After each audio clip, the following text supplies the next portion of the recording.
right. Can everyone welcome to episode 22, right? Wow. 22. Yes. Wow. Live from the lab. And it's wonderful to have everyone. We got our tech set up. We're missing a bunch of people. But that's all right because, oh, shoot, I changed. Let me just change this background. I am so excited because this is my second show in a row. Mm-hmm. So I'm feeling very lucky to be here. Yep. And of course, we've got Commander here with us tonight, who is a regular. So I'm Yep. honored to be joining you too. And, unfortunately, our super cool background is missing, but let's get right into it. I mean, tonight's a great night. Wait, let me fix this. I mean, it's kind of cool that we've got like the Black Cave. I'm also impressed by that. I don't know why. Well, I can kick off with what we're going to do tonight. Kick off while I'm fixing All right. this. Tonight is going to be really, really exciting. We're going to talk about 4 environmental parameters, and they're carbon dioxide, temperature, humidity, and volatile organic compounds, and how they impact plants, why we measure them, and how we measure them. So it's going to be really, really great. We're going to go through each one of those. So carbon dioxide, then temperature, then humidity, then VOCs, or volatile organic compounds. And we're going to kind of do an interview style where Commander and I are interviewing Matt on what these things are, why they matter to plants, and then how you can measure them both using instruments, but also how the plant can tell you whether or not there is too much or too little of these inputs. So I think that's anything else you want to add to my summary? No, I mean, I think that definitely seems to hammer it pretty well. Let me see if I can pull this thing up. No, you work on that. So the first one, should I jump right into it? Well, before we jump into the individual, I kind of want to tell people, all right, I got this. Yeah, hit them with the big stat that we just found, that we were just talking about. And let's see if we can get this here. We're messing with some green screen stuff, okay, guy? And, got to get better at that. But anyways, look, one of the interesting things about air, there's so many factors to consider, right? And so here's a list of some of them, and it doesn't include everything, but you can talk about air quality, CO2, oxygen, carbon monoxide, carbon dioxide, obviously, particulate matter, meaning, how much dust is ultimately in there. And, I think, is this caused by this? Yes, I was going to try to... Yeah. Okay. Yeah. Perfect. Fixed. Anyways, and then you can think about, temp, humidity, dew point, mold, ammonia. I was thinking about, you could be monitoring ammonia and it could detect potentially pathogens if you a rise in certain compounds. But there's a few that are, as a grower, whether it's for plants or mushrooms, that you can really use that are really critically indicative. Interestingly, the ones to me that are most important that we're going over for plants are temp, humidity, and CO2. And it's interesting and challenging because not only do you need to really hone in on the way they work their individual levels, but they interact. Right. And so we're going to kick off by diving deep into each one of these, like these 3, and also VOCs, which for humans I think is absolutely critical. And to be totally honest, you dug into VOCs. I don't know much about how VOCs interact with plants. I know they pull them from the air, which is huge, and they're not healthy. Well, and they can also put them out, Ooh. Which is nuts. We'll go into this, and I'm by no means an expert. I am just a fan of how amazing plants are at managing things like VOCs, and then also putting out their own VOCs. But just spoiler alert. One thing that when I was digging into them is they can emit their own volatile organic compounds, which let plants around them know, hey, I'm under attack from pests, let's say, and then the surrounding plants can pick those up. And from the kind of research studies that I was looking at, they're not exactly sure how plants are doing this, but they are confident that they do it. But they pick them up, and then my neighboring plant can proactively put defenses up for the pests that I'm dealing with because I have sent out this alert. And then sneakily, more on the dark side, I can also put out VOCs to hurt my neighboring plants. And things like certain types of walnuts can put out specific VOCs, which stop other plants from growing around it so that it can eat up all the nutrients. I mean, so cool. That is nuts. I know you already said this, but what does VOC stand for? Great question, and we should say it a million times. Volatile organic compounds. So there's also humans can put out volatile organic compounds, and you might be familiar with this when you see like paints that say like low VOC or no VOC, and these are chemicals that are gassing off in plastics and in other contaminants that are naturally occurring in the air because of man-made products, smogs and stuff have them and whatnot. But also paints can have them, things in your house. And another spoiler alert, and then I'm going to jump off of VOCs. NASA's actually put out a list of plants that are great at capturing VOCs and removing them from the air, like spider plants, peace lilies, snake plants. Whereas other types of plants are very sensitive to VOCs. They're not great at capturing them. They're just great at getting damaged by them. But anyways, move along. I'm stoked because I was supposed to be responsible for all the stuff we're gonna learn about today, but yeah, I was scrambling around, so Mandy picked it up, and I'm gonna learn so much more than I would have. No, yeah. Well, I appreciate that you're putting your confidence in me. I mean, this stuff is amazing, but we're all here to learn together. So of course, if I say anything incorrectly, please feel free to jump in. But also, if you have anything that you want to add, please do, because I just find this stuff fascinating, and the more knowledge we can all get on it, the better. But anyways, VOC is supposed to be the bottom of the pack. Did you Ooh, that's do too you big. want That's to too big. share the one other reason I loved this that we were talking about when we were prepping for the show about why the air around us is so important to consider when thinking about plants? And when we think all the time about like soil, fertilizer, nutrients, micronutrients, minerals, vitamins, like all these things. And then you and I were talking about how important the air is. Do you want to say what we were thinking around that? Like something. This Okay, question you asked me that just I was blew thinking my about it, right? mind. And it's something I've kind of geeked out about is you think about plants, right? When you look at a plant, we need a plant as like a prop. Can I I'm gonna no, you're you gonna go. talk. I'm gonna get a plant Okay, prop. are you I'll be sure? right back. Yes, I'm So gonna get one so of we my. think about plants, right? And we have a garden supply store and we sell fertilizer, right? And you think about fertilizer as being what grows the plant. When you look at the physical mass of a plant, you assume, that comes from the fertilizer. But the reality is 40% of plants are carbon based, right? And that carbon comes from the air. So it's nuts to think that like the core building block and a majority of the mass of a plant literally is pulled from thin air. It's only like 7% of that plant that actually comes from fertilizer. The rest of it's water and air, which is Now, crazy. does that mean that only it's only pulling that much fertilizer from the ground, or is it utilizing the fertilizer as kind of like an outside agent to stimulate growth and then reject, like Uh-oh. almost like a chemical reaction and I just taking realized it we're in? running a Oh, because green it's screen. green. We can't do a plant. We can't do plant. Sorry, guys. All right, yeah. Oh The my. But cute. Oh, go yeah, ahead. like vitamin. Like the reality is the energy. We think of like fertilizer as the food for plants, but really, fertilizers actually more like vitamins. That's all it really is. It's like the vitamins and minerals, like a vitamin mineral supplement, and the energy is from sun, and the real core building block is CO2 and water. The way, Yep. and that's a really good follow-up question. The way that because I like this, like blew my mind, in wrapping my brain around it. And the way to think about it is it's dry biomass. So like that's how they're measuring when you're using these numbers. So if you've dried out an entire plant and all of its structures, and then you were to look up the makeup of that plant, about 45% would be carbon, which is insane, and they're getting 0% of that from the ground. They're just pulling that out of the air, and then the remaining bulk will be oxygen and hydrogen, which they're getting mainly from water.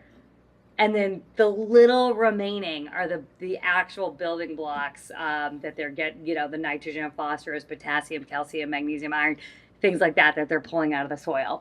Everything else comes from air and water. So the fertilizer it does pull out is being used as a building block primarily. It's not being used as a catalyst of some sort, and it's just it's in To- small quantities. Yeah. Catalyst Like how we versus eat a building bunch of block. food, but we only take a tiny little vitamin every day.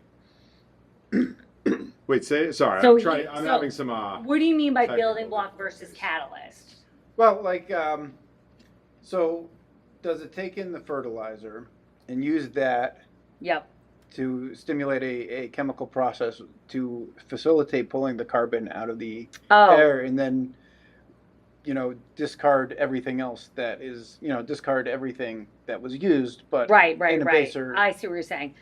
I don't want to misspeak to what you're saying, but I think a component of the answer lies in the macro and micronutrients are essential for the plant to build the structures that it needs to build. So if your plant doesn't have enough nitrogen, it can't put on big, healthy, leafy greens. They'll yellow, wither, and Yeah. die. So they're a critical component to healthy growth.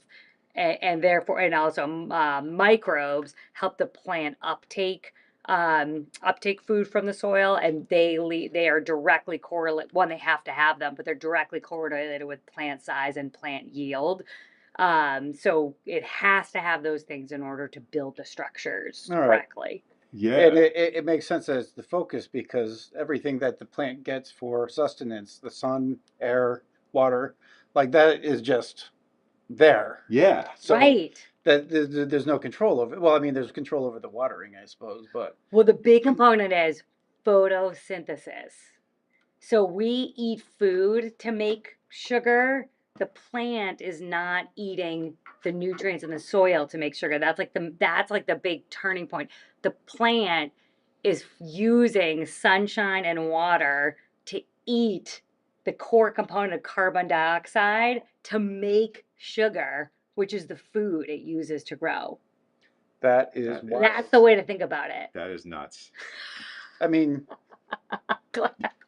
This is so much fun. It's so much fun to think about how plants photosynthesis. We love our show. That's the thing, which isn't happening at the roots. You know what I mean? And then it's like when you think of photosynthesis, you go back to fourth grade, and you're like, Right, how right. do I think plants you grow? got- And you're like, photosynthesis. And so it's like, of Here we course, go. they're using sunshine, water, and carbon dioxide. Check this out. We should speak. Yeah. Which is and why I here think carbon dioxide is is- the first one. Yeah. Yeah. Wait. Yeah, I know. Isn't this cool? This graphic. Great graphic. So yeah, this is basically where how CO2 enters and leaves the earth, and Yeah. as plants break down, they release carbon and. Can you move it over a little just so they can see the word Yeah, photosynthesis? you know what? Let's Just hide the ocean part a little bit. Oh, the ocean Someone part, has to yeah. sacrifice the ocean Oh wait. because the tree says CO2 and photosynthesis Oh, on what it. happened? Yeah. No, it's all right. oh my God. Oh. Now I did I cancel the show. it. Did I do this wrong? I'm No, yeah, sorry. just go smaller. Who cares? Go smaller, just so they can see the words, because like the Okay. keywords are hidden. So I just could also sprinkle. hide us. Or hide Yeah, us. hide us. We Who don't need to cares? hide. We're not. There we go. Yeah, just because that word was missing. So talk us through this, Mandy. Okay, so again, just anchor yourself in fourth grade science. Photosynthesis is how plants create food to grow. And so you can see there's CO2 up in the cloudy portions there. The plant uses photosynthesis to go ahead and put on plant biomass. You can see it like going in. But also some of that gets sequestered down into the soil as soil carbon. Yeah. And then through decomposition, CO2 can be gassed out, which we all know that can happen. And then of course it's showing that it also happens in the ocean. And I believe, we need to chat JT here, the ocean is actually I'm almost positive is the largest producer of oxygen because it's the largest photosynthesis kind of biomass on the planet, and it's due to a specific type of algae. All right. that Let's is ask. just Let's ask fascinating. ChatJT. You missed real JT. I believe you're correct. Yeah, exactly. So that's why I like this graphic. Let me ask a question. Let's ask. Because it's the photosynthesis is happening with the algae. So say, is the largest producer of oxygen photosynthesis in the ocean? Let's That's put us my there. question. And I think it is. And if it is, You could Do just I ask win it, a what prize? is the It largest- is the largest producer of oxygen of oxygen on the planet, on the planet. photosynthesis of algae in the Photosynthesis. ocean. Synthesis from the ocean. Yeah, from the ocean. Perfect. Yeah, that's exactly what we're looking for. Please say yes. Come on, ChatJT. Big money, big money. Yes. Yeah. Yeah. Yeah, phytoplankton. That's what I was missing. So they're tiny plants, you know what I mean? Or plant-like microorganisms, but they're running photosynthesis. So Yeah. yeah, So they're it's taking nuts. in carbon dioxide too. And it's interesting. It's also as the ocean becomes more acidic, as CO2 levels increase, it causes an increased acidification of the ocean. As the atmosphere becomes more acidic, as the atmosphere's CO2 levels rise, which I think we have a graph on that I do. Yes, we do. We right do. here. Yes, and I have a cool graph that explains the blips. As that rises, the ocean absorbs, a lot of that, and then in return, that actually increases the acidity of the ocean. The carbon dioxide, what does it form? I forget what molecule.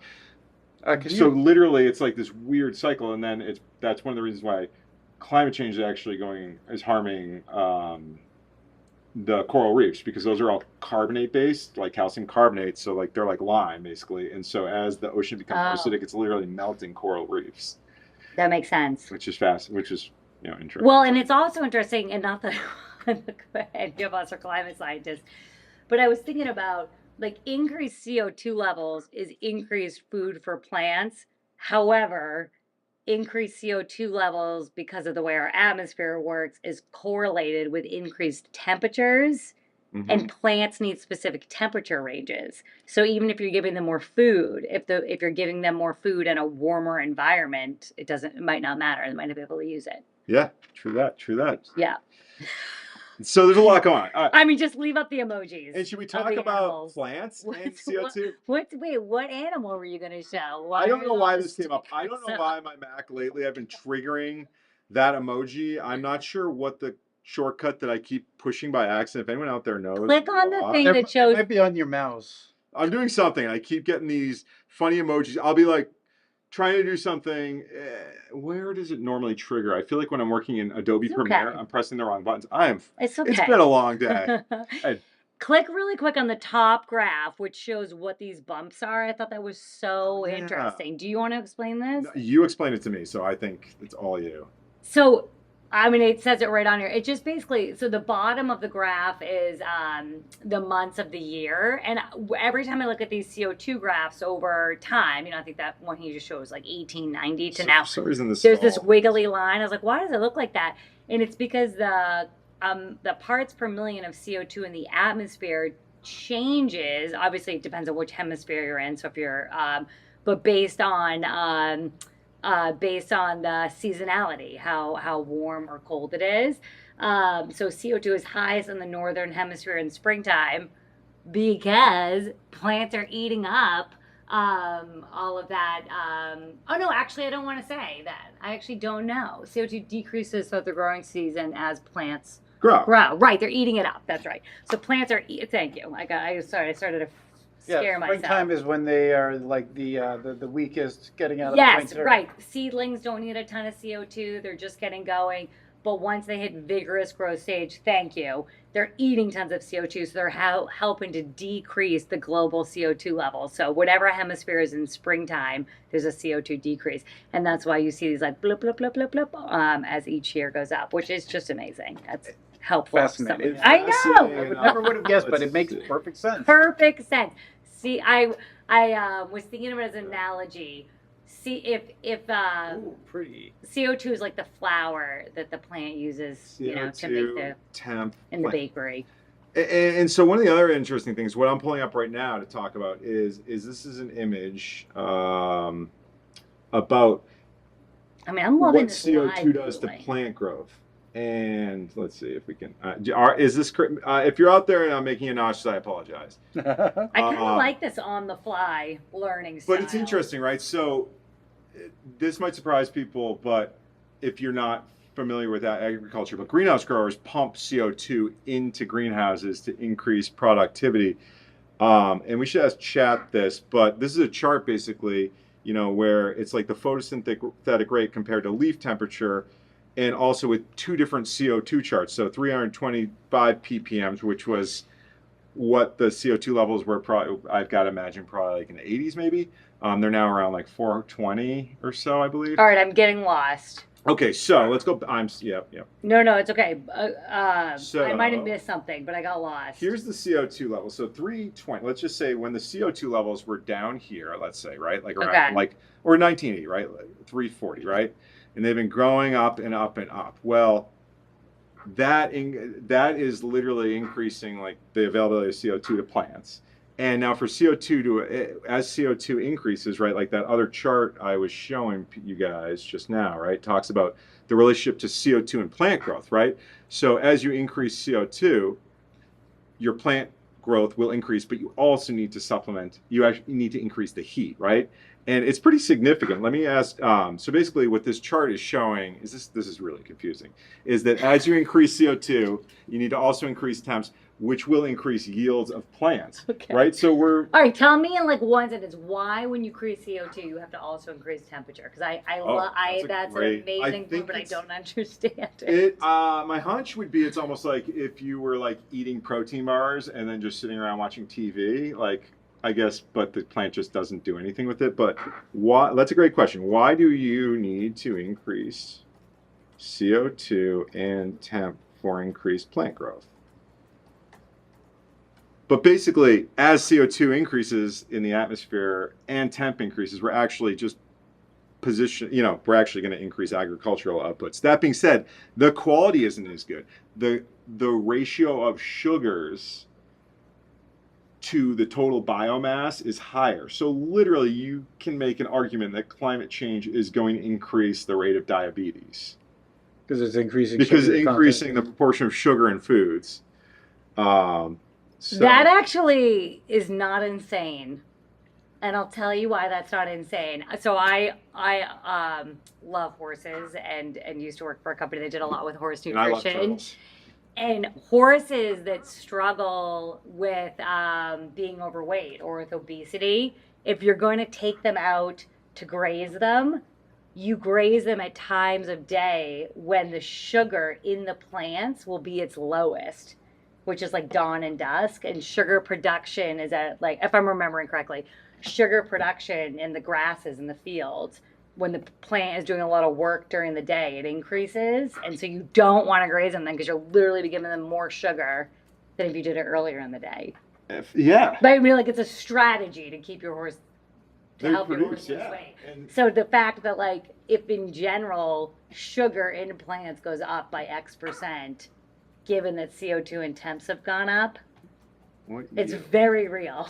Yeah, it really is, right? And so basically, long story short, if you increase CO2 and temps, those are going to increase metabolic activity as the temps increase. And the CO2 is like the base unit of like buildings, so it's got that available. And so here's doubling your CO2. Let's say like it's at 400 currently atmospherically, and if you move it to 800, it can increase plant yields by 20 to 40%. It's pretty significant, which is nuts. But again, the quality of what you're producing declines. And I've seen that, you know. Why? Is that just what like happens to the? You think it'd be a very sugary strawberry that would be insanely good? Yeah, but think about like the flavor, right? It's like spreading it. It's not. Can be mixed or reduced, right? Faster growth and higher yields, improves water use efficiency, higher starch or sugar content, but reduced protein and mineral content, especially in grains like wheat and rice. So you have lower concentrations of minerals like zinc, iron, and nitrogen, and the flavor, texture, and shelf life can be reduced. Pest and disease resistance can be altered and reduced. So it's really interesting to think about, like, and going back to that chart, right, that we had, let me pull, there's a lot going on now, right? So do we need to do I realized we never did a sound check once we got speaking. Should we check, or we? Oh shoot, actually, oh wow, yep, thank you. For some reason, let me just go through every one. I can also step away and just For some reason, some of them have the iPhone. Let's Oh, see. you guys got a peek at the background. All right. Hopefully, it didn't echo too much. Great call. So interesting fact, and I'm not sure if this really ties in or not, but something that's been very fascinating is when you, and keeping in mind that correlation doesn't imply causation, Right. very important to recognize. Um, Obesity rates in the U.S. Correlate strongly to subsidies on corn. So the higher the corn subsidies, higher obesity rates. Oh, interesting. That's corn is just. It, I mean, you feed corn to livestock for what reason? To fatten them up. I mean, pretty much. That's like what they do at like the Yeah. feed yards, and it tastes delicious. Apparently, like I think like for like beef, they just pump them full of corn towards the end, Yeah, they fatten up and absolutely. sweeten up the Yeah. meat. Like Get it nice and marbled. that's Can like, I do a sidebar that would taste correlation good. causation Yeah. joke? Yeah. Well, it's not really a joke. But it's like how you illustrate the point. So why is increased ice cream sales correlated with shark attacks? And this is true that they're correlated. Really? Yeah, I have no idea. because people swim in the ocean in the summer and they buy lots of ice cream in the summer. Well, I figured it. Yeah, would be, yeah. Summertime. But you could be like, well, that like you could come up with all these crazy. Just when you said like the corn with that, I don't know. Oh yeah. Very, very key to recognize. Yeah, it's a good those. way to remember. Yeah, correlation is interesting and usually warrants study, but doesn't you can't immediately go to this is causing Causing, right. No, not to say that it's not. No, yeah, That I mean, one just always makes me laugh because it's like, what? So I just want to change the subject. Alligators in the Arctic. No, I'm just kidding. This is this is millions of years worth of historical data, and you start seeing, there's a correlation with high CO2 levels and large dinosaurs, and we might be increasing biological activity with what we're doing, but it just will not be in the interest of humans. People, but you can see it was plummeting around like levels of 200. So even today, you can see all of a sudden where we really started, spiking within, human time right around here. You can see that upward tick. We've actually significantly increased, from like low 300 to, almost Wow. doubling. So we should see, in your yard right now, if you're growing, increased yields from increased CO2 levels, which is And fascinating. temps, yeah. And so That's CO2 does tie into temp though, because if the temps don't increase, it doesn't make much of a difference. So yeah. Before we jump into temps, there's one other CO2 thing I wanted to nerd out on. Yeah. And it was that do all plants use the same amount of CO2? Do all plants use the CO2 same amount? I want to know, Mandy. No. No, they couldn't. I mean, they're all different. Yeah, well, even in the yes, I know, and even in the way that they use the CO2, there are 3 core different types of plants, and I think I have a graphic on it. Where is it? Did it not make it? Maybe I didn't. Hold on, let me see if I've got it I in my remember little that. folder. I saw it. It's it starts with like cam on it.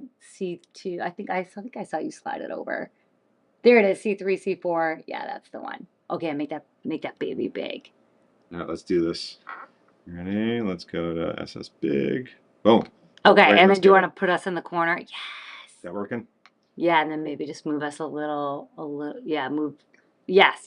Okay, and a little. Okay, yeah, that's fine. Yeah. Just cover up features. Yeah, there you go. And yeah, that's fine. Doesn't matter. Probably. So basically, there's 3 main types of plants, C3 plants, and these represent 85 to 90% of plants, like tomatoes, whatever, all your vegetables, most trees, things like that. Then there's C4 plants, which are 3 to 5% of all plants, but even though the plant species is small, it's some very prolific plants like corn, sugarcane, and sorghum. And then there's cam plants, which are about 7% of plants. And each plant type uses carbon dioxide in a different way to create food. And why does this matter? Because C4 plants are the least responsive to increasing CO2 because of the way they store CO2 in the plant. They're already saturated with it, so that it doesn't help to add more of it. as beneficial to like a C3 plant. You pump it into a tent with tomatoes in there and they're gonna go crazy. They're highly responsive because of the significant photosynthesis and growth boost. So it's just so interesting. And I just made me think of it when you said, if you were to, a lot of growers and greenhouses will pump CO2 in, and that is absolutely true. But you'd be wasting every penny if you were growing a plant that was in the category of C4 and also can plants. Absolutely. And Yeah. I just want to somewhat related. If you want, let me take this phone, this guy, because I want to show people. Wow. Let me just get something. Oh, Can you switch to the yes, iPhone? yes. I You're just running want us. to show some people. I've been monitoring CO2, and unfortunately, in I want to talk about like Which where. iPhone? What do I just? Sorry, because it doesn't. Sorry, it's on. No. Got to switch back to live and then go to. Yes. Yeah. All right. Let me show you Yes. guys something. So this is our setup. This is what we're looking at, by the way, guys. But anyways, let me see. Tell me if this is on the screen. It's perfect. All right. So Here. I'm gonna actually pop this off. This CO2 monitor is sitting in this mushroom chamber, and you can see Yep, we can see the monitor. it is maxed out to the point where it like stopped running. I think it stops at like 3,000 ppm. So one of the things I've Wow. been messing with, and maybe we can. I'll just Well, tell them why. What's happening? What is happening here? I'm going to leave this here so we can kind of shine back. Is that in a good spot? Yes. Oh, a little No. lower. Left. Yeah, a little lower. Lower. Perfect. All right. We'll leave that there for a minute, and we'll come revisit that. But it is totally maxed out. I just took the top off. We'll kind of fan it a little. And so these mushrooms, as they're developing, they put out CO2, right? They actually consume oxygen. They're like us, right? We take in oxygen in plants. And so we were a few episodes back building, is this in live mode or yeah, that's live, right? Cool. We were building a chamber to basically offset. So where the mushrooms are producing tons of CO2, the plants want that CO2. So when I hear people, they're burning propane a lot of the times and ways to generate CO2, it's like, wow, you could actually, go from spending money on CO2 generation to getting paid, right, by producing mushrooms. You And not only get that, free but oyster mushrooms to either sell or put in your meals, and you get so much CO2 your monitor can't capture it. someone out there, like, listen to this, right? Like, and not only that, not only could you get paid for mushroom production, so rather than spending money on CO2, right, you're buying tanks of CO2, CO2 burners, whatever it is, emitting more CO2 into the atmosphere a lot of times. You could get paid for what you're producing with mushrooms.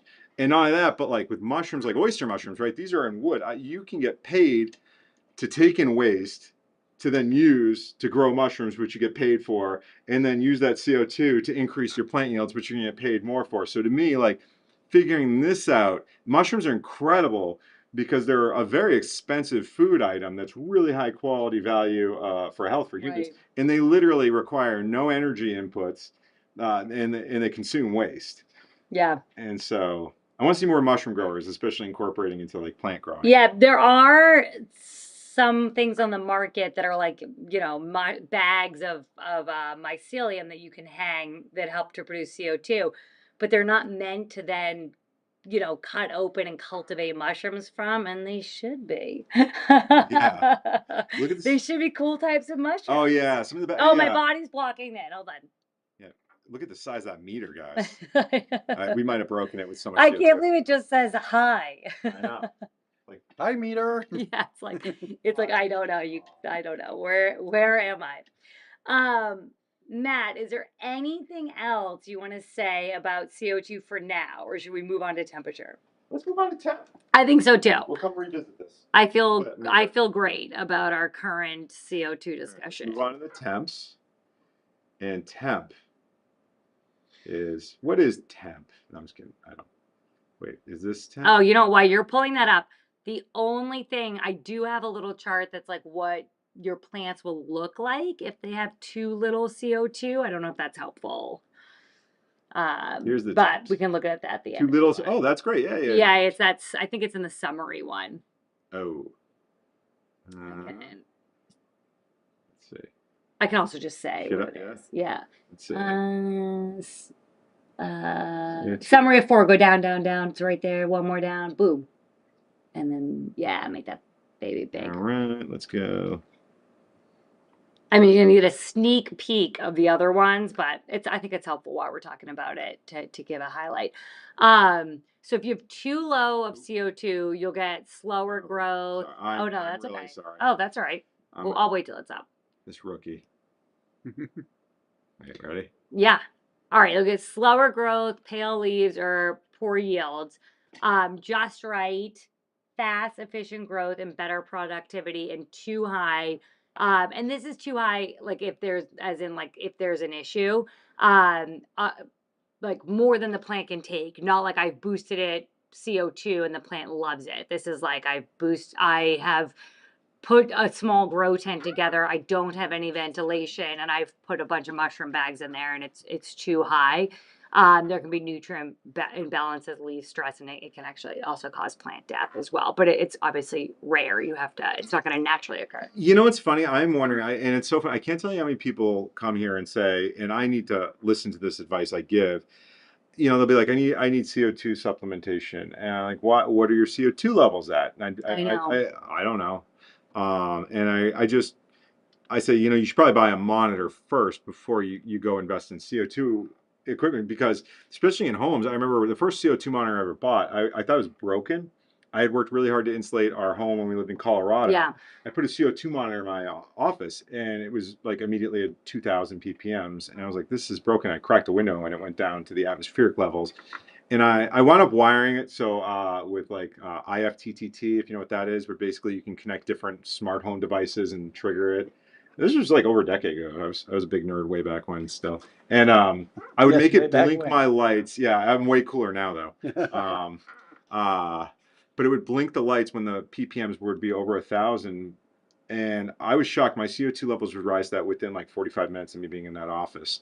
And I, when I became aware of it, I actually was like, would crack my window, and I found myself getting way less tired, because high CO2 levels definitely will impede your. Well, and also if you do have plants indoors and you want to increase your CO2 levels, and you have an exercise bike. Remember you had that? I You did put that. I his was trying to lose some exercise pounds bike here, and I put an exercise bike in my next to grow the next to the next to grow. all the plants, and you get free And and I'd be like, I'm going to peak it to 2,500 ppms every day. yeah, and just sitting in there was making it rise, let alone Yeah. working out. I mean, they were getting a blast. Hanging out with your of, plants, probably that's really what's going on in a lot of ways. You know what I just realized though? If you don't have like if you were to blast the CO2 in the evening without any light, I think it would do nothing Great point. because it It needs just the sunlight for photosynthesis. it's only working as a photosynthesis. And if Except for your cacti. plant, except for cacti, There's some which others. use it differently, and yes, actually only do it at night, and they actually store the CO2. This is going to blow your minds, as an acid that they can then use during the day. And the reason is they close, yeah, it's wild, which is, I think what the A stands for in CAM, I can't remember what it is, that the stoma, which makes sense, stomata, excuse me, are closed during the day because they don't want any water to get out. They don't want any evaporation. So because everything is sealed up, they have to use the acid that they've stored from the night before. I know. Plants So are they're still- amazing. They're still Orchids using the also do it this CO2 way. during the day, Yes, but they're just they've capturing converted it it to acid That's so awesome. that they can use it later. It's Wow. wild. Also, I want Yes. to take a second to say hi to Sean. Sean, yes, I hope you can hear us. Okay, Sean. I'm usually the one at home that's pinging in. So, Sean, you're our eyes and ears. Let us know if we're messing up, okay? Yeah, bud. Yeah, we got a Sean. skeleton crew today. Yeah, I know. Okay, so we were just talking about the storage of the CO2, then the measuring of it. I think that was we're gonna go over the actual equipment in a little bit, so I think we're good on that. Okay, let's go to temp. Okay, Matt, what does temperature do for plants? Oh, what? Okay, yeah. Why don't you just talk about what's going on with temperature? What does temps do? You know, it's. I'll tell you from my from being a gardener, from being a grower, what I see temps do. Right. Yes.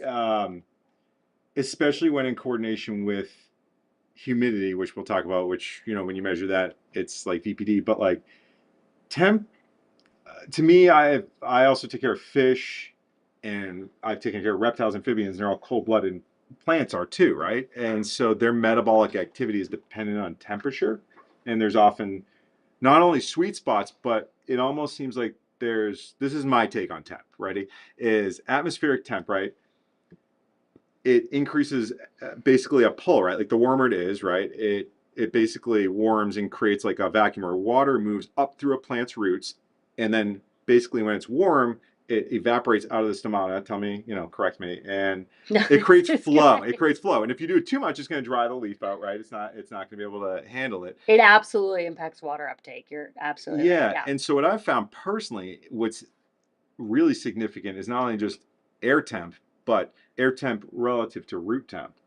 And what I've experienced is like if you can keep your roots cool and your leaves warm, that's when the plant really gets moving. But and like will really pull, push stuff through. But you could push it too hard, Yeah. right? We were talking about one of the really interesting things of temp is not only is there like ambient temp, but there's leaf surface temp. And Yeah. this was a really significant thing that took me a while to figure out when helping growers who were transitioning from high pressure sodium lights in particular to LEDs. So high pressure sodium are these really orange lights that produce a ton of infrared light. Now infrared you can't see, but if you ever sat outside under one of those infrared heaters, it feels warm because basically it's this invisible light that has a ton of energy and it hits a surface and warms it. So under these HPS lights, let's say you were growing, keeping your high temps at like 78. Can you pass me that little device over? It's a temp gun. Keep going. That guy. Yep. So this is a temp gun, right? So for instance, right, let's measure this, and we'll take a surface. Wow, it's 79 degrees. It's pretty hot in here. But if you hit my hand, it's 84, right? And so if you use this on the leaf surface of a plant under an HPS in a 78 High degree pressure room, a high sodium. pressure room under an infrared light, right? The room might be 78 degrees, but the leaf surface might be 90, right? Even though the par, like the amount of light you'd measure, might not change when you switch to LEDs. So you switch over to LEDs, which don't have infrared light. Now you're at 78 degrees. You use this, measure the temperature of the leaf, and it might only be 82, let's say. Okay, tell us why infrared light is increasing the temperature of the So leaf infrared versus a light light without infrared. is hitting the surface of a leaf and turning the heat, right? And so when growers were switching from HPS to LEDs, they would struggle a lot because they would keep their temps down as if they were growing under HPS. And what they need to do is go from about 78 to usually 84 to 86 to kind of hit that equal growth rate. And my hunch would be, and I would love to measure this, is to see if you take an LED without infrared, measure the leaf surface, and let's just say you hit the room at like 84, what's the leaf temp compared to a 78-degree room leaf temp with an HPS? My hunch would be it's about the same. Oh, interesting. Okay, that's really And interesting. so the interesting thing also to think about with that is, from an energy efficiency standpoint, I've seen people switch to LEDs, and then if they're in a really cold environment, they need to get their room heated up with like external heat. And so it's almost like even though the high pressure sodium lights weren't as energy efficient, being able to run at a cooler temperature in places that are really cold, like Maine or Right, New you're getting England, a free heat like you source. might actually, you can run at lower temps, right? Like Right. so could you use infrared to ultimately reduce energy costs because you could in the wintertime reduce heat? Now the summertime is the exact opposite, right? So in the summertime you're like, oh, we have these lights that are producing a ton of infrared, we need to keep our temps super low, now we have to put a ton into air conditioning. Right, right. Versus if you're running LEDs without infrared, you can allow your temps to get a lot higher without having to turn the AC on. So you get huge efficiency savings because you're using less electricity to produce the light, and you can you don't have to crank the AC all the time. Sorry. Is that too much? Too nerdy? Too nerdy. You know why I laughed? You have put so much thought into this because we have so many people that come in and say, I hate LEDs. I used to grow with high pressure sodium lights. Now I go with LEDs and I don't get the yield. And you always say to them, what are your temps? Because they're not taking into account that they no longer have that infrared. So I like love that you had an outlet to share with the world My this job's thought that you super have fun. all For the the past time. decade, it's pretty Yes. fun. If you like problem solving. Like basically every day I have people Yes. coming in with some issues with plants, and I have to try to figure it out. And then you hear certain patterns of issues, and you start figuring out and hearing how people solve for it, and that has been like the Yeah. unlocking of the No, I think that was transition. a really succinct way to get that I don't know about answer succinct, that but people ask us all the time. Why? What is happening? Are LEDs bad? Or I don't. Do I have to manage the heat of a high pressure sodium light bulb? And it's like, or a bulb, and it's like not if you're in a cold room. You know, this is great. You oh, get the yeah, freebies. absolutely. So no, I think that's really good. Um, so this is I grabbed these infographics just on what heat stress and cold stress can do to plants. As you mentioned, Matt, right out of the gate, it also in addition to water uptake, it affects the metabolism of the plant, which can affect how fast it grows. And then of course, each plant. Oh, perfect. No, that's perfect. Yeah. Yeah, each plant has an ideal temperature range. And then within that, plants usually have a bit of a varied temperature range depending on what stage they're in. And this is what's allowing them to grow optimally at that stage. So the germination stage is usually a little bit warmer, which is why there are things like heat mats. The vegetative stage is usually a little bit not obviously not as warm as the germination stage. And then of course when they go into flower and blooms, those are actually usually in nature times when the seasons are changing. So often it can be a little bit cooler. Yeah. But not across the board. Obviously, every plant is different, which is why I had this infographic made because I mean, a little bit of this talk is why plants are amazing, is basically the Yeah. underlying theme of like plants are so cool. 130. 130 degrees. This mesquite tree can survive. Date palms can grow and Why are there no survive. temps around the bottom? All right, well, I don't know, and I asked them to put it in, and it wouldn't. But that Siberian larch has been recorded. This is the coldest recorded temperature next to a plant in the history of the world, or something like that, at negative 90 degrees Fahrenheit in a town in Russia. Negative And 90. that plant just kept on trucking. There's a town that gets to negative 90. Jeez, That doesn't sound fun.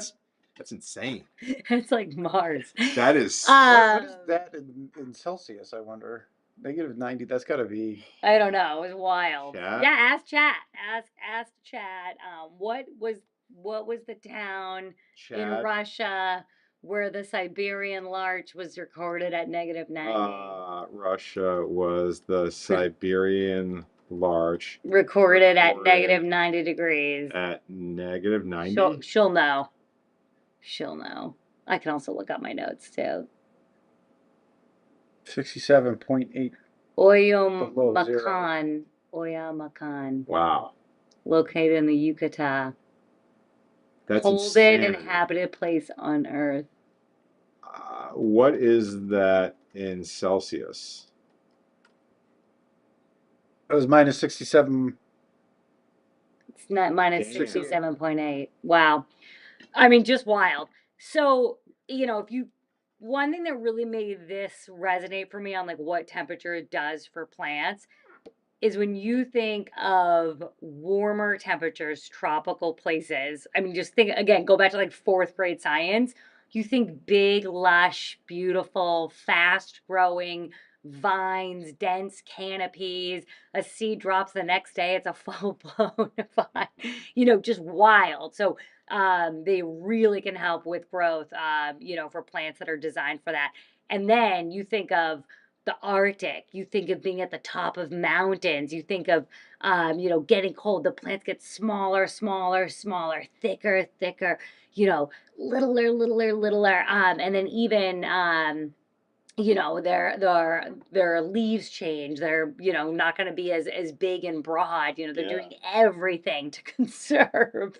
So basically that's how I think of It's pretty temperature. nice. Like basically Yes. they produce their own antifreeze, and it's They're pretty cool. wild. Yes. Something, as a grower, when you're growing indoors particularly, or outside, temperature, one of the interesting things about temperature, again, temperature is Commander Jeff, you probably can. It's the energy of air, right? Temperature is the heat energy of anything, really. It's how fast the molecules are bouncing around in there. Yep. That's a Um, good point. And so, Wait, yeah, say so more about basically, it's like, that. yeah, it's shaking around. It's like, woo. Yeah, I mean, so the more heat you have, the faster things are bouncing around, the more volatile things get, and the more, just that's what generates the heat. That's what generates a reading of a temperature. And so, temp Mm. changes the way CO2 behaves, and it also changes the way humidity behaves. CO2, basically, what we learned is like, as you increase your CO2, there's more activity, things are bouncing around more, and more things can ultimately happen. It shakes things up. You have, cold-blooded animals, you see them literally get more active as your temps increase. With fish, the challenge can be, though, as those temperature levels increase, oxygen levels can decline in the water. So there's this sweet spot, and it's why, like off the Cape Stellwagen, is such a productive place because you have these warm waters crashing these cold waters, so they're like oxygen rich, but also kind of warm, and voila, it's magic. The other thing that's fascinating is about how temperature interacts with humidity. Now, when you look at a humidity meter, do we have that big guy over there? Let's see. Let me see that guy. This one? Yeah. No, there's one on the table. So, yep. Yeah. Sorry, I was like Sorry. watching him touch it, and then I just said nothing. I don't know why. So it's 31%. Ready?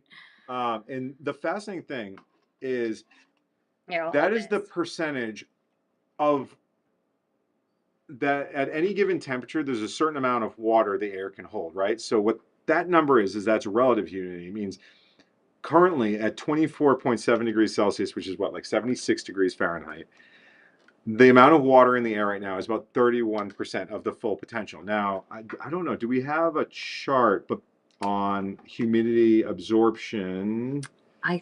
Let's see if we can pull one up last minute. Yeah, I think I might have one, but let me. I think I asked Chat to do one, but water. ChatJT didn't do it. He did. Let me look it up. Let me see if. This is kind of interesting. I have a few in the humidity, just on like. I think it did a graph for me. This actually has the light in there too. Let's see. Let me see. I think I got a cool looking graph earlier today. Okay. Okay, here it is. If not, I got a couple things that'll work. Here. This. Okay. So I don't know if you guys can see. So this is a chart of what the maximum water vapor temp can hold. Sorry. This right here, Matt. Got a better one earlier. Cooler air can hold less water, less moisture demand on plants. Okay, yes. Okay, check this out. Okay. Yeah. Yeah, it's right here, just when you're ready. Awesome. Okay, and I just want to quickly... Yeah, no, you show that. Yeah, that's good. Let's get this big... what the heck is going on here? I'm really sorry, guys. Give me one... Let me find that again. I just scroll by it, and then I get... I wonder why that is. Say it again. Why cooler temperatures, cooler air can only holds less water, basically. So I don't know. That's a great question. If someone wants to look that up, but I want you to think about, like, imagine right here, right? That's actually, I want to try a different one. I wish it wasn't just keep on scrolling to the bottom every time I mess with this. Let me see where the table is, because that might make more sense. Oh, you just stay there. I was gonna say we could see it in chat. We could see it. All right, water needs energy to stay as vapor. Water in the air exists as water vapor in its gas form. To stay in vapor form, water molecules must move fast enough to resist sticking together and forming liquid. That makes sense. In cool air, there is less energy. When air cools, molecules slow down, exactly what you were saying about temperature. With less energy, water vapor molecules start clumping together and condense into droplets. This is why dew, fog, or clouds form when warm air cools down. That makes perfect sense. That makes so much sense. Do you know why water is sticky to itself? Why? Because it's polarized. Believe it or not, it has a charge. Say more about that. So it's not on paper, because on paper the water. So it's an oxygen atom and two hydrogen atoms. Right. And in theory, they share electrons. Right. The hydrogen and the oxygen, but the oxygen is massive compared to hydrogen. Right. Oxygen's just so huge. So oxygen, basically, it's like imagine like a 6-year-old and a 2-year-old sharing a toy. the 6-year-old's going to be Right. tugging it harder, closer to it. Yes. The oxygen pulls those 2 electrons to itself, and it gives the and because if you look at a water molecule, it looks like a kind of a bend where the oxygen's in the center and it has 2 little legs. Right. So when oxygen pulls the electrons, this becomes negative, this becomes positive charge, and they stack. And that's why ice floats, because it creates a crystal when it freezes and solidifies. And that's also why water goes up trees. Fascinating. It is. Wow. Um, I mean, I'm not a particularly religious person, but if there was ever proof that God existed, the behavior of water would be one of those, some of the best evidence, in my opinion. Water is one of the only I don't want to say element molecules that is lighter in its solid form versus its liquid form. Yep, and it's because it forms those Yeah. crystal structures. Yep. And because of that, Very rare, Matt. oh, extremely rare. And if it didn't, think about it, you'd have, icebergs in the ocean. They wouldn't float at the top; they'd sink to the bottom where it's really cold and really pressured, and that would make it even more solid and more, Right. more ice, and then more ice would form at the top, sink to the bottom, and before you know it, the entire oceans would be solid ice, and Yeah. life couldn't exist. Wow. And so I don't know if you guys can see that is this chart right here. I mean, all of it. Sorry, Brand. No, I We were love trying to that. nail down where you're So putting it I'm up. sorry. So I want to show you guys. So imagine this chart right here shows the max water capacity at different temperatures, right? So just imagine, right? And this is something to consider and why, like powdery mildew, especially when your lights shut off if you have an indoor grow room, right? People get powdery mildew. Your lights immediately go off, right? And so imagine you have your humidity, let's just say, is at 100% at 80 degrees, just to make it simple. And it can hold 22 grams, let's say, of water. And you drop to 60. Now it can only hold 13. Well, what happens to those 9 grams of water is they precipitate out as fall out of the droplets. And that's air. how rain Yeah. occurs, right? So when you are indoor or outside, and I see this in the summertime, if you have like a hot, humid day, Yeah. and all of a sudden night rocks in and it gets colder, literally the air, if the air is, let's say it's 80 degrees and like 100% humidity, one of those hot muggy days, that's when you're going to get powdery mildew in particular, because when the sun sets, that temp drops and the water just Falls turns out of into the air. dew everywhere. Yeah. And so that's why dew occurs. And so in your grow areas too, you need to, that's one of the reasons why you want to slowly drop your light off, because basically your air exhaust can't keep up with keeping your humidity if you're just like immediately dropping temps down. On the flip side, right? Like Oh, that's imagine fascinating. if you're sitting, if you ever wonder why when it gets hotter, it feels drier, it literally is, right? So imagine it's 70 degrees or 65 degrees and 60% humidity. If you increase the temps to 80, that, or let's say 90, it would be only 30% humidity at that point. Right. So, Well, and you're talking about relative humidity now. relative. No, but that's good. But you should explain that. So relative humidity, right? So the relative humidity, meaning like, and that's what we feel. It's like there's no room for more water to enter the air. There's, as it gets hotter, the air can take on more water in it, and that's why you get thunderstorms when it's like hot and humid, and then all of a sudden a cold front moves through.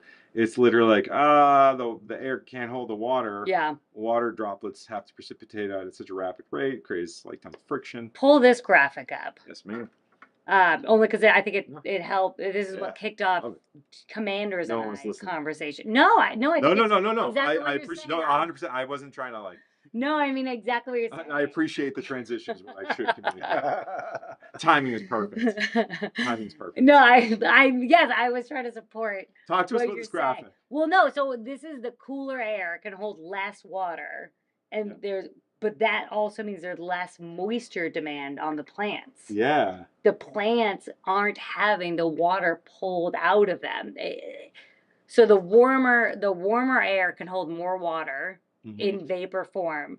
And so therefore, if you think about it, just, your 4th grade science, as things heat up, things dry out. And why is that? Because the air can hold water, so it's grabbing water from all around. So those stoma that are open, am I saying it?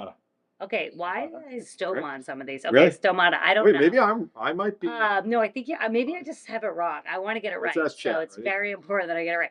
the stomata that are open on the What vast is majority of plants during the what is stoma? daytime are pulling water out of there, which is just fascinating. Sorry, I It interrupted. might be nothing. No. Yes! Oh my Oh, God. different quantity. One tiny pore. That's actually what I. Singular All right. stomatus. I like. Thank you. Yes. I'm sorry to everyone out there. I've said stomata, thinking that was also singular and plural. I didn't know Right. stoma. I've never used Right. the word stoma. Right. And I just thought I'd made up a word. So life is good for both of us right now. Yeah, yeah. Anyways, I just thought that was this infographic helped me think about what you were saying about maybe. how that works. I'm just being educated on all fronts tonight. And I want You to told me quickly. to prep for the show. You crushed it. I mean, I didn't give you much Yeah. time. See, yeah, Mandy actually does Prepped. the assignments. Unbelievable. Unbelievable. I mean, that was like I went to the dentist and she learned all like, or yeah.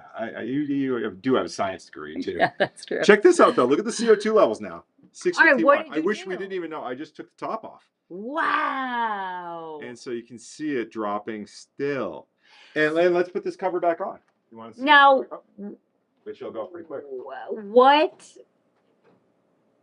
those mushrooms can also It's be unbelievable. harmed by too much CO2, right? Yeah, they're pretty So, significantly inhibited. I think it impacts even yeah, let's watch it go back up. their flowering, the fruiting. But yeah, how does Yeah. let's ask. I know it'll almost look burned with CO2. What does too much CO2 do to oyster mushrooms? Now, are the mushrooms producing the CO2? Yeah. So their metabolic activity is more like us than like Wow. plants. I never knew that. I knew that they were very different from plants, but I still thought they worked under more or less the same principles. Photosynthesis and Yeah, stuff they're like that. breaking down carbon and putting it back into the atmosphere. That's cool. So they really do have a symbiotic relationship with other plants or with plants. Yeah, and so when your CO2 levels we're going back to the CO2, which is awesome. It's an incredibly symbiotic, relationship, right? They are the masters of decomposition. It's interesting. They can break down things that nothing else can. Like they're in wood chips right now, and it was funny. There was like a little bit of contamination I was seeing in certain spots, and the oyster mushrooms just seemed to be like, this is our playground, and like the contamination's gone now, and they're crushing it. So All right, I have a question for you. If plants are getting theirs, I'm not as well versed in mushrooms unless it's mushroom syringes. I'm just kidding. that's not true. You know No, your but I stuff, have a- and she's also the best at cooking them. Oh, thank you. Yes, the secret is lots of butter. Yeah. But okay, so I have a question. So plants are pulling CO2 from the air. Yep. They're also releasing it in the roots, and releasing in the roots correct. which is really almost frustrating as a grower. They need oxygen at the root level sometimes, but I get it. Yes, yeah. Are mushrooms purely producing CO2 as an output of their metabolic process, or are they pulling CO2 from the soil? No, they're breaking down why do mushrooms? Because they're breaking down organic matter, which release is where they're getting carbon CO2? from. Yeah, like they're basically metabolizing carbon chains, right, like right, we right. do, right? Yeah. We breathe Yeah, out complex CO2. carbon chains into simple ones. So let's change to back Breathe here. in oxygen and released. Yeah, they're breathing. Wow. I mean, wow. They're aerobic, They're just like us in Yep. that standpoint. They're literally using air and food to create a waste product of CO2. And now To I have breathe the out theme of CO2. Last of Us playing in my head. This is wild. Yeah, so it's really neat, and if you can really dial Really your are a fun ecosystems. guy. Yeah. Sorry, go ahead. Someone need to say it today. Yeah. Hadn't been said. But yeah, so check it out. Is that CO2? It's already going back up. That's was insane. unbelievable. What's Look it at at? I this. can't. Oh. Danny's in the way. Oh, so I can. I'm just kidding. I know. It was Oh, wow. 640 something. When Yeah, you it's closed it, unbelievable the amount of 640, I CO2 think. they produce. It's unbelievable. Mushrooms are funny because it feels like they're never doing anything or never moving, but then you turn your head and they explode. The other day I looked under. I don't know if we have any video I could pull up, but I have this bucket that should I show people or Should we pull that video up? But Yeah. next, Well, yeah. I mean, it's cool. It's fascinating. okay, let me see if I can. I think it's 11 Could seconds. take a while for us to find. Yeah, that's true. Yeah, we Do should you have want that to put up this image, or is this not helpful? Which? of Oh the, yeah. Where is that? Oh shoot. Yeah, let's do that. It's under humidity. Oh, this guy. Boom. Yes, that guy. So this, I just found this helpful in thinking about kind of like the push and pull of the environment on the plant. And this is where I got the word stoma stuck in my head. I have like a photographic light memory where I vaguely recall things I've seen. And clearly You have this is insane memories. this is where stoma came from. But so on the left, you can see it says high water vapor content, and then you've got that stoma. And if there's low water vapor content outside the plant, then the water vapor is going to move out. So if the plant has just been watered and then it's a hot day, the air is going to pull that water out of the plant through the stoma because the stoma is open. And then for CO2, if there's high CO2 content, most plants, 85 to 90% of all plants on Earth, have a low CO2 content inside because they're constantly trying to do photosynthesis when it's sunny out. And so they're using that same stoma to grab CO2 from the air and bring it in. Yeah. So it's just an interesting way to think about the way things are moving. Yeah. Now, is there a mechanism that like, is it actually pulling it, or is it just like Right, like it's an osmosis kind of thing. Yeah, is it absorbing it because it's there, Right. and just So like CO2 comes in, but also water is leaving, or no, oxygen is leaving. High water vapor will be pulled out of the plant when it's dry, which is why your plants look wilty on hot days because the heat is taking the low. It's not the heat; it's the low water, or they could be wilting because the temps are too high. But it's the low water vapor in the air is pulling water out of the plant. So anecdotally, and I'm wondering, and I don't know if someone can look this up with chat, but I've noticed powdery mildew, right? When you have a plant, if your plants dry out and you're outside, right?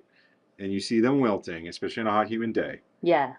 I've noticed powdery mildew showing up shortly thereafter. Okay, after a what's the drying question? experience. Is And I'm powdery wondering if that mildew- drying is literally now it's like desperately, it's the plant's pulling in only when it's dried out, basically, right? When it's drier in the plant, that's the only time it's going to be bringing water in, and it's almost like right.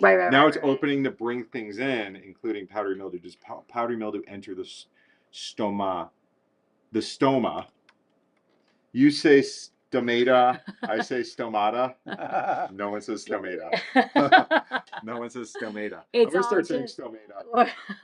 it's Tomatoes. like that whole song. Yes, tomatoes. I have never met Tomatoes. anyone who says tomatoes. No one says tomatoes. No.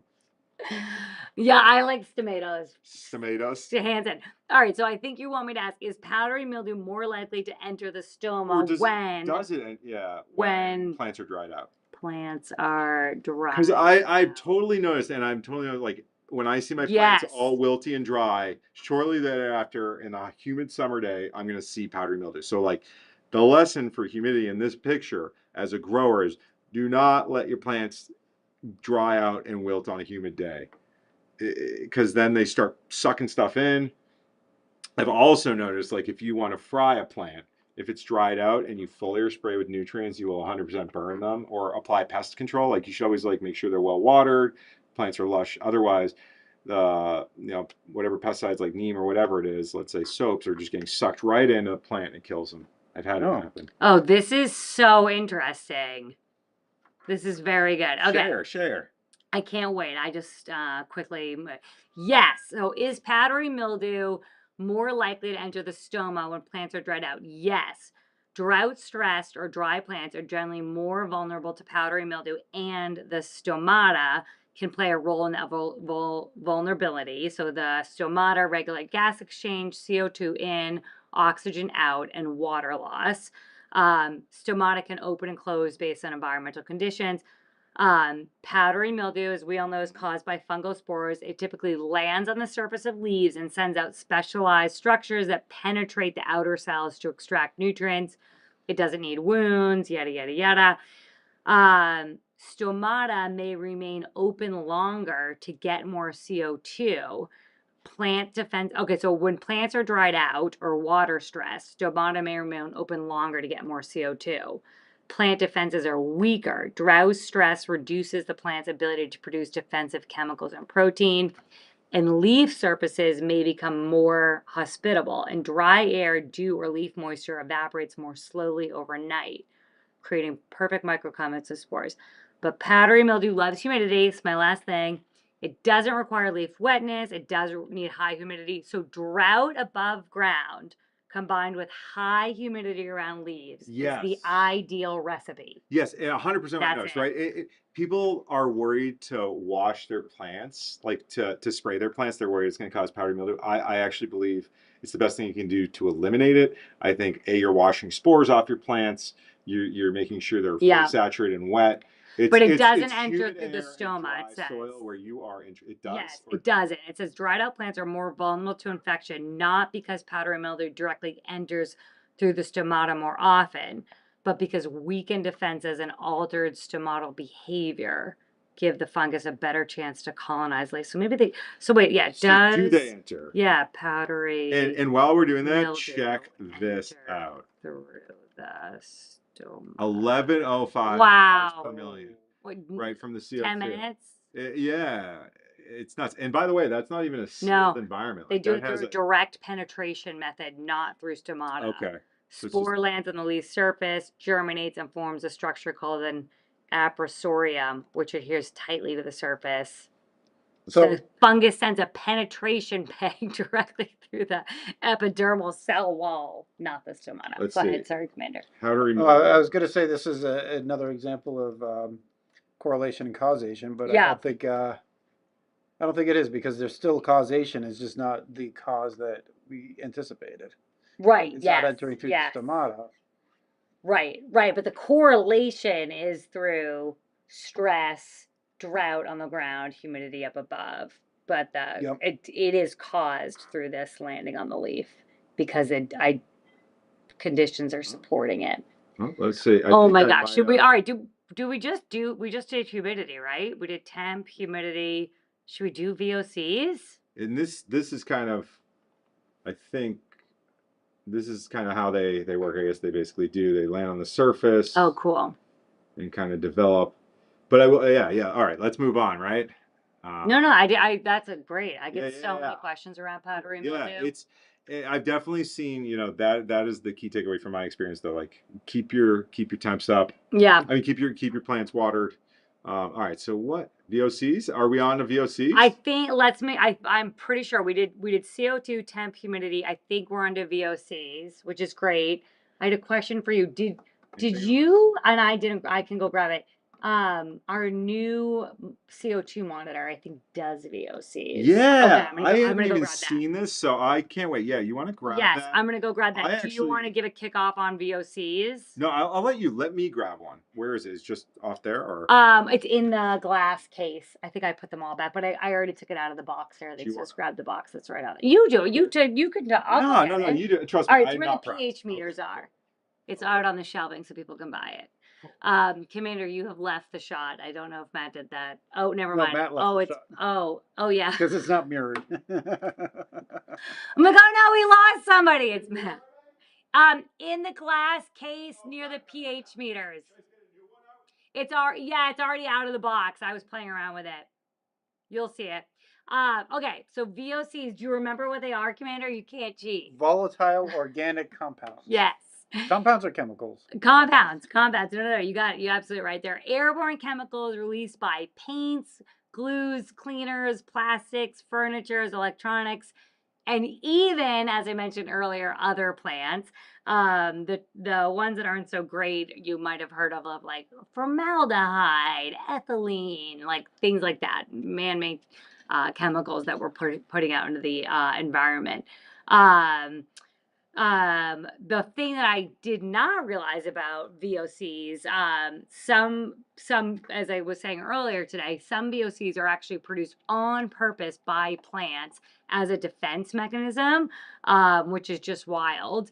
But in high concentrations, they certainly can have a damaging effect. And again, it's like just think of it simply. If you introduce chemicals into the air, your plant, just like you don't want to be breathing them in, most plants don't want to be around them either, and they're going to have a negative impact. And all plants, and in certain concentrations, don't want to be around them, which is, you know, logical. They can damage leaf tissue, they can disrupt photosynthesis, impair growth, cause oxidative stress, which is actually like a form of plant inflammation, which is hilarious. And they can also affect flowering and root development. So they're not good. So I had someone say to me the other day, I was actually selling them this meter, or they were looking for a meter, and I was like, I just got this one out. It looks really cool. And they're like, why would I measure VOCs? And I was like, well, I don't know if you're worried about, you don't have to. You can ignore that reading on this monitor. I don't know if you're worried about any volatile organic compounds in your house. And they're like, what? And even when I was talking to this person who bought this, and even we were both talking about it from like, oh, that'd be a nice to have to understand if my air quality would be negatively impacting me. But neither of us even thought about it from a, not only would it negatively impact me, but it's good to know if it exists because it'll negatively impact my plants. Like I hadn't even really thought about that. You know what I mean? Oh, sorry. I was know, just you're so mad. excited about this. I know. Here, this Well, is it's what counting Matt. down for some reason. Okay. So we just got this. I'm super stoked. I think it's actually Cool. calibrating and getting fired up. I'm Yes, hoping. I think I when I turned it literally on, was like looking on the internet. I was like, think it is oh, infrared tonight I is how really it's doing want. it. I literally was searching where to get a VOC meter. You called me. I'm like, we Hilarious have enough, I one. was like, ah, man. I literally told Chat earlier because it was like, you should talk about VOCs. And I was like, I can't find a VOC meter. And I was like telling You have Andy one. that, and he's like, we have one. I was like, no way, that new He meter was we got. so So I was excited. so stoked. I was like, where the place to get one? Wow, that would have been really ridiculous if I drove. I almost drove to Framingham. But anyways, all right, we got 28 seconds. Let's look All back. right. It's Let's see how the mushrooms are doing. Oh yeah. I can move my body. 50. Wow. Wow. Wow. All right, and It was then just cranking. unbelievable. So let's see. Anything? Do you want to do any more of these? So I do have the ranges of VOCs. So Okay. like, Yeah, tell me about what VOCs. So are they ever of benefit to plants? oh, why is it mad? Oh, the CO2 levels are high. Well, because we're It's sitting dropping. near Oh mushrooms. wait, we need to get the. Well, here, let's make sure everyone can see. Wait, I'll pull the iPhone. That's what we're looking at. This is really nice. This is awesome.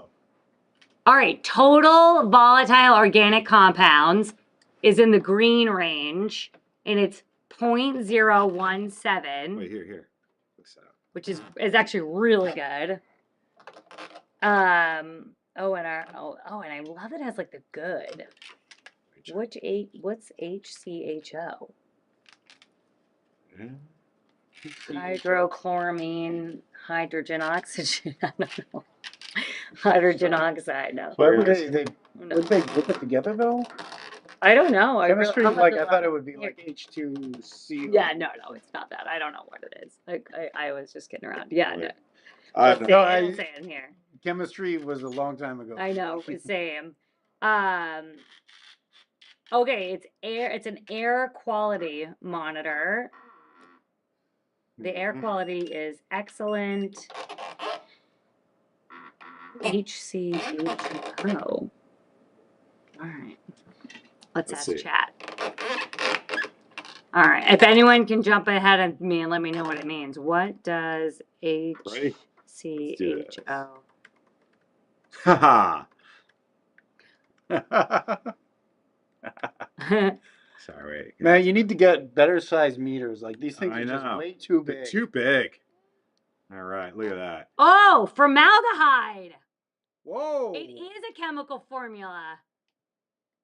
It's CH2O, which is formaldehyde. So this is a formaldehyde meter too? Yeah, that's what the HCHO is. This thing's which awesome. is one of the primary, like, Really? yeah, VOC. Well, it's really interesting.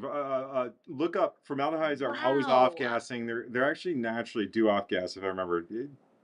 What do you want me to ask? VOCs? I'm sorry. Where does formaldehyde come from? Is it a type of VOC? It is. It is. That Interesting. natural and human-made sources, and it's very common in indoor and outdoor air. It comes from combustion, a byproduct of incomplete combustion, wood stoves and fireplaces, cigarette and vape smoke, car and truck exhaust, gas stoves and space heaters, wildfires and biomass burning. Anytime organic material burns, formaldehyde can be released. Building materials and home products, many household materials release formaldehyde as they age, a process called off-gassing. Mm-hmm. Pressed wood products, furniture made with glues and resins, paints, varnishes, and adhesives, laminate flooring, carpets, and drapes, especially with wrinkle-resistant finishes. Wow! That's nuts. Natural sources are plant metabolism in very small amounts, soil bacteria breaking down organic matter, and photochemical reactions in the atmosphere involving VOCs from trees and plants.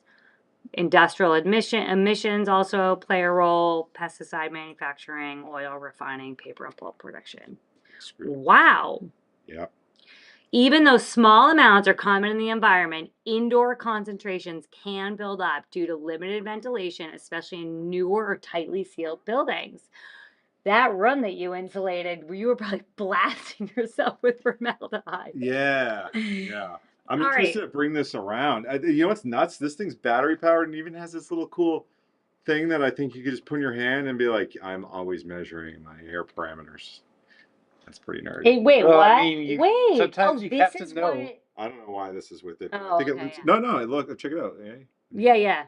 Ooh. Oh, it's if you want to hang it from your tent or I something. love gadgets. Or on your I'm a big wrist. nerd. I can't believe I took this long. We've had this for a few weeks now. I can't believe I played with it first. I can't either. I can't either. Matt is the tech guy. I am always like, I love nerdy toys. you love new toys. You know why? It's because I wanted to get it up Good for, on the website. I Yeah, was so she's also excited a about responsible business owner. So. it. Yeah. I'm like, well, we got them. Let's play with them and not put them on the website. Yeah. No, this is good. We're a good team. Yeah. All right. I Oh, what part of wanted the team I am, but to look at your. I'm just joking. You're Thank the you. heart of the team. Oh yeah. All right, let's look. So typical indoor HC or formaldehyde levels, safe or normal is 0 to 0.03. So we're way below that Cool. because we're 0.01. Would mushrooms release VOCs? Should we put this in the chamber? I feel like they would have to, just how amazing mushrooms are. Do not release significant amounts of formaldehyde. Oh yeah, well, I mean formaldehyde, but other VOCs, I imagine they do.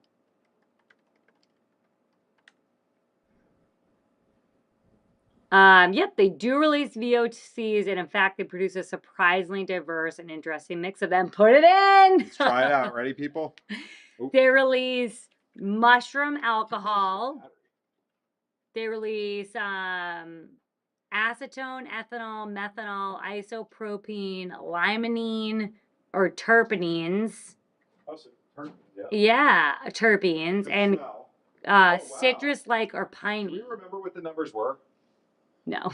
Okay, let's take 0.001 was the HCOC. Take this out, ready? I think it was pretty much nothing, right? Let's just say. Was 0.001 was the HCOC. Okay. That's all I Let me remember. put this in here. Let's give it a moment. Yeah, the other VOCs I believe was 0.017. I think so. That's that In limited. that bar. That's that limited photographic memory. It's a little shaky. It's surprising. Here, let me grab that phone. This. Perfect. Yeah. Yeah, little lower. It was. Yep, little lower. I love everything about it. Yeah, that's perfect. Yeah, We can see both meters. Yep, it's really good. So you can see it's still just going up, but that's interesting. That's cool to watch it rise. That was a good idea. It is going up. So wow. So just to make sure, the top one is VOCs. Wow. Oh, you know what I just thought of? What? This is gonna blow your mind. Cool. We were just saying people should be pairing mushrooms with greenhouse growth. And like we were thinking like as a win-win. And I'm not saying this is going to produce something crazy, but the potential downside would be an increase of VOCs potentially. Well, do VOCs harm plants? They can in excessive amounts, and I don't know if mushrooms ever could. Could But it's ask, just could interesting. mushroom? I'd be curious to see what would mushroom VOCs do to plant growth because They you, can't. you know wouldn't what's matter. fascinating about this is that you see weird things happen with plant growth when you start doing, just biodiverse growing and putting grow bags, and sometimes you don't know why. And look, something's coming out, and like this could trigger a response from plants. Oh, mushroom VOCs can influence plant growth, sometimes positively and sometimes negatively, depending on the type of compound, the plant species, and the context. This is a hot area of research. Really? With fascinating implications for gardening, agriculture, and soil ecology. Is it going down now? Oh boy. Is what going down? Those VOC numbers. Oh yeah, they went back down to. Weird. What's going on? Wow. Some mushroom VOCs promote plant growth. Oh.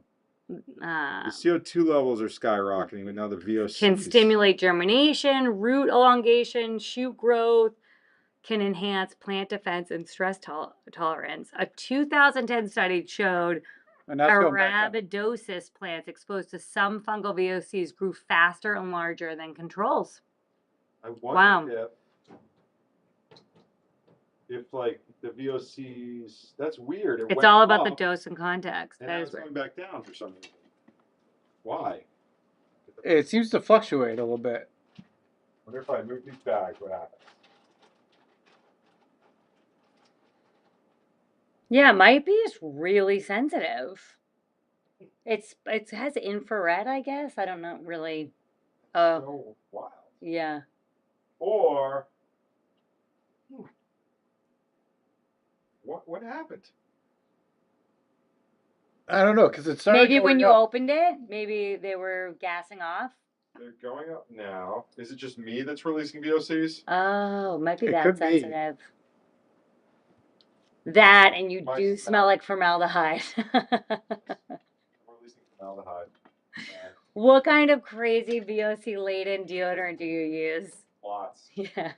Oh yeah, like could you basically if you're around someone with like a ton of perfume on, Yeah, exactly. like just covered in Axe body spray. I wonder if that's why you don't like perfumes. Like, I wonder if you're sensitive to VOCs. That would make sense. He really doesn't like them. I don't like them. Our daughter is 6 or 5. She's almost 6. And so she's getting into like lotions, potions, and stuff like that. And Matt will be like, "What's that smell?" Yeah, too much. Very So, sensitive to it. but yeah. Okay. Wow, it's 8:30. Oh my gosh, we did it. The only thing that we had left on the docket Mhm. was to talk about how everything works together, and we were going to talk about relative humidity and vapor pressure deficit, Yes. and then to go through all the equipment, which I think we did the equipment while we were going, Yeah, I which was think awesome. VPD is the last thing to talk I about. think it's VPD. And there's some cool things. Do we want to vapor pressure deficit? Let's see. Can you give me a chat explanation? But I'd also like to Yes. the VPD vapor pressure I have deficit. it right here Pressure in my prep folder. Whoop. Oh, I guess I don't. Yes.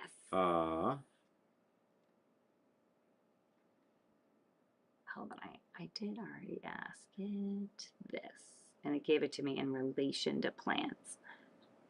So here's a good chart. Let's see. Okay. Think of VPD as the thirstiness of the air. It's the difference between the amount of moisture the air could hold if it were saturated, called saturation vapor pressure, and the amount of moisture it actually holds, called actual vapor pressure. Yep. So your vapor pressure deficit is the saturation vapor pressure, what it could hold, minus AVP, SVP minus AVP, actual vapor pressurization, then you get the deficit. What the difference is. Yeah, the idea is the amount of water that's going to leave the stoma or stomata. Stomatas is not a thing.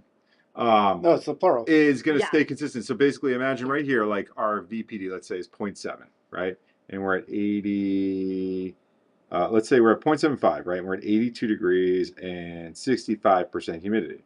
Now, let's just say our Wait, move your little pointer so we can see where you're looking. Okay, Right yeah. here, Okay, that's sorry. okay, I right? don't know why I didn't see. Now, say you're like, all right, the humidity, or let's say the temperatures are going to increase. We would need to make sure the plant doesn't dry out. You would need to increase your humidity, right? So this is kind of going higher, right? Let's start, or let's start 75 degrees, ready? And you're at 0.73 and 60% humidity, right? And then it starts getting warmer. Well, you just need to make sure your humidity is also increasing, right? So just to put in perspective, let's find 0.73. I wish there was exactly the same number somewhere, but does 0.77? Okay, here's 2.77. So we are at 72 degrees and 55% relative humidity, right? And then let's just say, the humidity went all the way up to 70%. Well, you can maintain the same VPD by increasing your temperature to 91 degrees. Now, a lot of people the mindset has been like, it's all you have to worry about is VPD. You don't have to worry about temp and humidity. I'm curious to know whether that's true or not. Like, is VPD like if you maintain VPD, like is 70.77 VPD going to lead to the exact same plant outcome, or are there differences? Because temperature though has a different effect. Also, we It know affects also metabolic affects activity, right? exactly.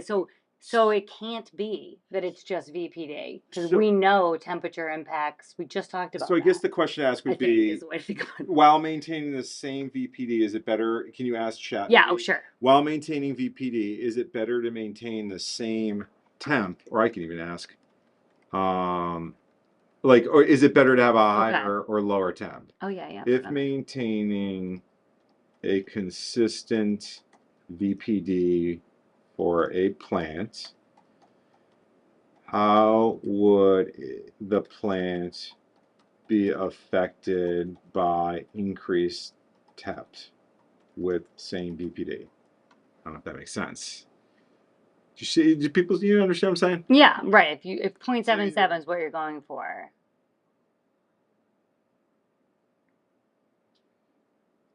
So you bump the temperature. You're also going to just not to keep you VPD. So the evaporative pull on the plant is the same, but temp is higher. Yes. So it does change the plant, right? Yes. More energy for evaporation, transpiration will increase. Stomata might behave differently. I like that important note. So Even though the VPD is the same, temperature and if humidity you affect can biology differently. maintain Yes. a Yes. consistent VPD, is it better to have higher temps? Let's just frame it in a way that, yes. Okay. Now, I have a question. So ultimately, what we're learning is, right, like you want to increase your temps and humidity. Yeah. Going back to that What chart, were you going to say, Commander? Well, yeah, going back to this which chart. makes sense why rainforests are like hot and humid and crushing it with like for plant growth. All right, so going back to your example, let's say that you're at that 0.77 at 55% relative humidity, Mm-hmm. and the humidity increases to 70%, right? So you say, okay, I have to increase the temperature to maintain the same rate. Well, increasing the temperature, isn't that going to reduce the relative humidity because now a warmer air can absorb more water? You need to add more water to the air.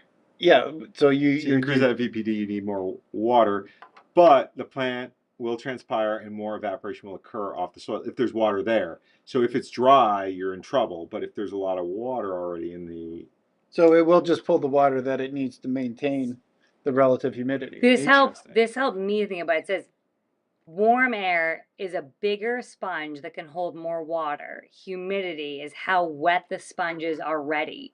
VPD is how much more water the sponge can absorb from the plant.